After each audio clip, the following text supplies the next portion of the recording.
సందీప్ రెడ్డి వంగ ప్రస్తుతం టాలీవుడ్లోనే కాకుండా బాలీవుడ్లో కూడా మారుమోగుతున్న పేరు. ఇక్కడి నుంచి వెళ్ళి బొంబాయిని గడగడలాడిస్తున్నాడు. కంటెంట్ ఉంటే కోట్లు కురిపించడం పెద్ద విషయం ఏమీ కాదంటూ సందీప్ రెడ్డి వంగ మరోసారి నిరూపించాడు.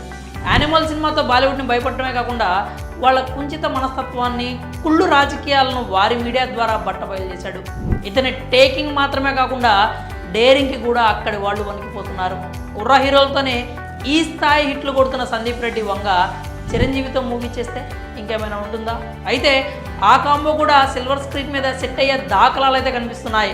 అందుకు డైరెక్టర్ కూడా హింట్ ఇచ్చేశాడు. కుర్ర హీరోలతోనే ఇలాంటి హిట్స్ ఇస్తున్న డైరెక్టర్ మెగాస్టార్తో ఒక సినిమా చేయాలని ఫ్యాన్స్ ఎప్పటి నుంచో కోరుకుంటున్నారు. అయితే ఆ ప్రాజెక్ట్ నిజంగానే పట్టాలెక్కుతుందా అనే అనుమానం అందరికీ ఉండొచ్చు. కానీ ఇప్పుడు నేరుగా డైరెక్టర్ హింట్ ఇవ్వడంతో ఆ కాంబినేషన్పై ఫ్యాన్స్లో ఆశలు చూపిస్తున్నాయి. తప్పకుండా సందీప్ రెడ్డి వంగ చిరంజీవి కాంబోలో సినిమా రావాలి అంటూ ఫ్యాన్స్ కోరుకుంటున్నారు. అయితే అసలు డైరెక్టర్ ఇచ్చిన ఆ హింట్ ఏంటంటే, ఇటీవల మెగాస్టార్ చిరంజీవికి పద్మవిభూషణ్ వచ్చిన సంగతి తెలిసిందే. ఆ సందర్భంగా సందీప్ రెడ్డి వంగ వెళ్ళి చిరంజీవిని కలిసి శుభాకాంక్షలు తెలియజేశాడు. ఆ సమయంలో చిరంజీవితో ఉన్న పిక్ నెట్టింట వైరల్ అయింది. ఓ అభిమాని ఆ ఫోటోని గన్స్ బ్యాక్గ్రౌండ్తో ఎడిట్ చేసి సోషల్ మీడియాలో షేర్ చేశాడు. దేవుడా, ఇది జరిగేలా చూడండి, సందీప్ అన్న ఈ కాంబినేషన్ సెట్ చేయి అంటూ పోస్ట్ చేశాడు.